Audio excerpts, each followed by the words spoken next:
Hello दोस्तों, स्वागत है हमारी वीडियो पर। तो आज हम आपको जानकारी देने जा रहे हैं कि ये हमारा गंधराज का प्लांट्स है। इस प्लांट्स में क्या होती है दोस्तों कि कभी कभी ये अचानक फ्लावर देने के कगार में होती है और ये फ्लावर देते देते ही अपनी रूट को रोक देती है। तो कुछ ऐसा कमी रह जाती है ये हमारे गंधराज के प्लांट्स में, जिसकी वजह से हमारा रूट रुकी हुई है। जैसे कि आप देख सकते हो, इस रूट को देखिए कि यहाँ पर किस तरह से इनकी रूट को रोक दी गई है। और यहाँ पर भी इस तरह से हमारे इनके पत्ते पीले हो रहे हैं। और पत्ते पीले के होने के साथ साथ इनकी जो किनारे की पत्तियाँ होती है वो जलने का आकार में हो चुकी है। दोस्तों, क्या होता है कि हम लोग स्प्रे नहीं कर पाते हैं, इनके ब्रांच पर अच्छी तरह से इनके फ्लावर नहीं दे पाते हैं, इस तरह से इनकी कलियाँ बन रही है। और ये फूल देने लायक, ये फूल देते देते क्या होती है कि ये जब आदमी बूढ़ा होता है उसी तरह से ये हमारे प्लांट्स को भी इस तरह से हो जाती है। और इसके पत्ते भी इनके इस तरह से येलो होने लगती है। लेकिन जब आपका प्लांट्स की पत्तियां इस तरह से पीले होते हैं तो इस पत्ते को आप निकाल कर फेंक दें दोस्तों, क्योंकि पुरानी पत्ती जो होती हैं गर्मी शुरू होने से पहले ये अपनी पत्तियां को झाड़कर नीचे की ओर गिरा देती है, इनके खरपतवार को गिरा देती है और फिर उनके नए नए स्रोत आना स्टार्ट हो जाती है। जैसे कि यहाँ पर देख सकते हैं कि हमारे छोटे ब्रांच में इस तरह से नए शूट्स आ रहे हैं, इसमें रूट आ रहे हैं और इस रूट को बहुत ही सुंदर से ये अपने पौधे केयर करते हैं। क्योंकि दोस्तों हम लोग किस चीज़ का स्प्रे करते हैं जिसके कारण से हमारे पत्ते और इनके पौधे घने नहीं हो पाते हैं। हमें कुछ ऐसा चीज़ रहती है जिनके कारण हम लोग घर में रखते हुए लेकिन उस चीज़ को यूज नहीं कर पाते हैं। या आप अपने गमले पर अधिक मिट्टी डालने के अधिक पानी वाटरिंग हो जाती है, ओवरफ्लो हो जाती है, इसके कारण भी हमारा प्लांट्स अच्छी तरह से ग्रोथ नहीं करती है। तो हमें उसको करना क्या होता है। तो सबसे पहले हम आपको दिखा रहे हैं यहाँ पर कि ये हमारा जो प्लांट्स है इस तरह से इनकी मिट्टी को इस तरह से गुड़ाई कर कर आप निकाल दें। निकालने के साथ साथ दोस्तों आप कम से कम इस मिट्टी को थोड़ा देर के लिए हवा में छोड़ दी। हवा और इनकी धूप से अच्छी तरह से ये मिट्टी सूख जाती है। सूखने के बाद ये फिर अपना रिस्पांस खुद लेना स्टार्ट कर देती है। इनकी जड़ों तक हवा जाती है, वातावरण इनकी अच्छी इसमें प्रवेश करती है। हवा के साथ साथ इनके कई कार्बन डाइऑक्साइड ये सब सारी इसमें मौजूद होती हैं, वो प्लांट्स तक पहुंचती है। और हम इसको अच्छी तरह से इस तरह से यहाँ से साफ़ कर लिए हैं। ये चारों तरफ से मिट्टी को साफ़ कर ले। इनमें हवा प्रवेश करेगी, इनकी मिट्टी में थोड़ा सा धूप लगना बहुत ही ज़रूरी है। दोस्तों हम लोग प्लांट्स लगाते हैं लेकिन कोई ऐसा प्लांट्स होती है जिसमें हम लोग धूप नहीं दे पाते हैं, नहीं लग पाती है। लेकिन आप अगर मनी प्लांट्स का पौधा है तो वो तो छाया स्थान पर रहती है, लेकिन ये हमारा गंधराज का है या आपके पास कैप जैस्मीन का प्लांट्स है या आप मोगरे के प्लांट्स है तो उनको समय समय से धूप चाहिए और समय से ही उनको छांव चाहिए। ये दोनों बराबर के हिस्से में ही चाहिए।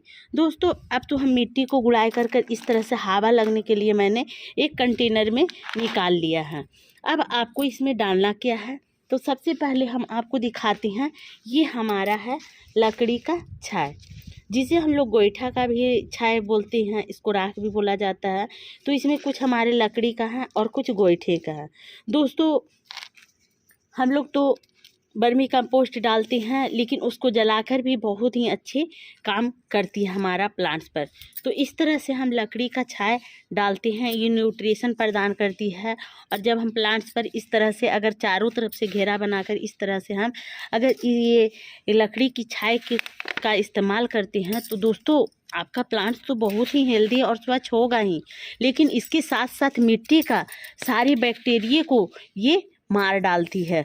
तो इस तरह से देखिए मैंने यहाँ पर लकड़ी का छाय का इस्तेमाल मैंने की हूँ इस तरह से यहाँ पर चारों तरफ। ये क्या है कि ये पौधे को न्यूट्रिशन भी प्रदान कर देगी, घना भी बनाएगी, रुकी हुई ग्रोथ को ये ग्रोथ अच्छी तरह से ये कन्वर्ट करेगी और इस तरह से ये प्लांट्स आगे की ओर बढ़ेगी।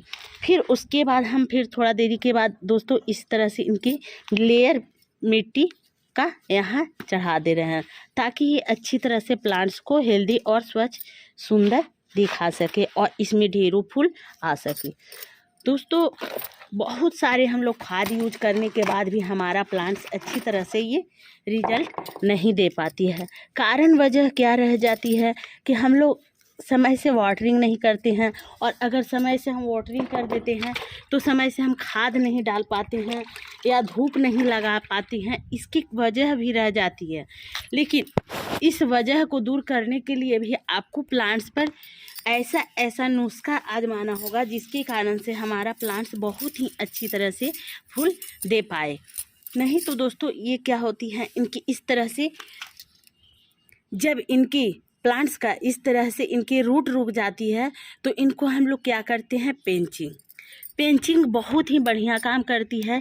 जितना ही सारे प्लांट्स को आप पेंचिंग करोगे, इस तरह से रूट्स आते ही इसको इस तरह से अगर हम काट कर निकाल देते हैं तो ये प्लांट्स फिर से ये फूल और इनके टहनियाँ निकलना स्टार्ट कर जाएगी, इनकी रूट अलग से निकलेगी और वो बहुत ही कोमल और सुंदर दिखेगी।